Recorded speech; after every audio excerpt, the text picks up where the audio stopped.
প্ৰথমতে আপোনালোকৰ যোগেদি আপোনালোকৰ যিসকল দৰ্শক আছে বা শ্ৰোতা পাঠক আছে অথবা যিসকল আমাৰ আপোনালোকৰ এই চেনেল দুইটাৰ লগত জড়িত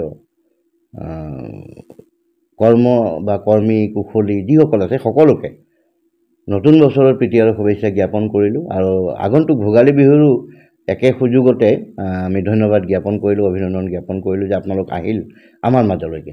এতিয়া কথাটো হ'ল কি, নতুন বছৰত আমাৰ এটা দুটা ভাল কথা আছে। এটা হ'ল কি, আমি ধ্ৰুপদী ভাষা লাভ কৰাৰ পিছত অসমীয়া ভাষাৰ প্ৰচাৰ আৰু প্ৰসাৰৰ কাৰণে চৰকাৰী পৃষ্ঠপোষকতাত কিতাপৰ বৰ্ষ হিচাপে ঘোষণা কৰা আছে।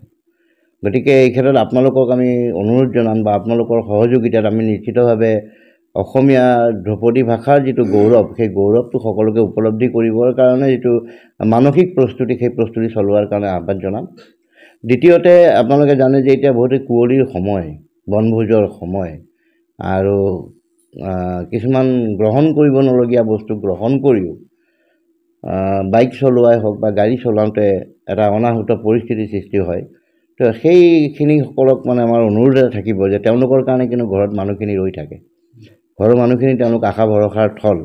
গতিকে সেই কথাটো অলপ বিবেচনা কৰক, বিবেচনা কৰি অন্ততঃ মদ খাই বাইক নচলোৱা বা গাড়ী নচলোৱা, ছিট বেল্ট পৰিধান কৰা, হেলমেট পৰিধান কৰা, এই ধৰণৰ যিবিলাক সজাগতামূলক মানে দৃষ্টিভংগীৰে মানুহবিলাক আগবাঢ়িব লাগে, সেই দৃষ্টিভংগীৰ প্ৰতি তেওঁলোকেও সহযোগিতা আগবঢ়াওক। আৰু লগতে আপোনালোকৰ চেনেলৰ যোগেদি মোৰ ওচৰলৈকে আহি আপোনালোকে যি ধৰণে এই কথাখিনি প্ৰতিষ্ঠা কৰিব বিচাৰিছে তাকো আমি ধন্যবাদ জ্ঞাপন কৰিছোঁ। আপোনালোকৰ নিচিনা এই ধৰণৰ মাধ্যমৰ যোগেদি যদি আমি সমাজক যদি সচেতন কৰিব পাৰোঁ, আশা কৰিম আমাৰ কাৰণে 2025 বৰ্ষটো অতি আশাৰ বৰ্ষ হ'ব। পুনৰবাৰ আপোনালোকৰ লগতে সকলোকে অসমবাসী ৰাইজক ধন্যবাদ জ্ঞাপন কৰিলোঁ। এইটো আচলতে সম্পূৰ্ণভাৱে এটা সংস্কাৰৰ কথা।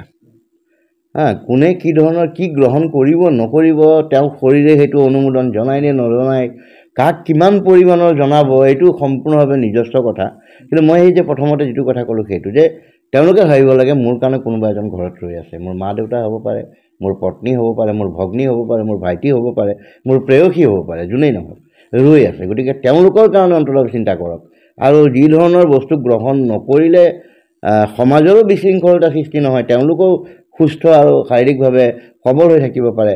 গতিকে তেনেকুৱা বস্তু গ্ৰহণ কৰক আৰু সেইখিনি তেওঁলোকে বৰ্জন কৰক। আৰু নতুন দিনত সেইটো তেওঁলোকে প্ৰতিশ্ৰুতিবদ্ধ হওক যে আজিৰ পৰা অন্ততঃ এই ধৰণৰ বেয়া বস্তুৰ পৰা আমি আঁতৰত থাকিবৰ কাৰণে চেষ্টা কৰিম।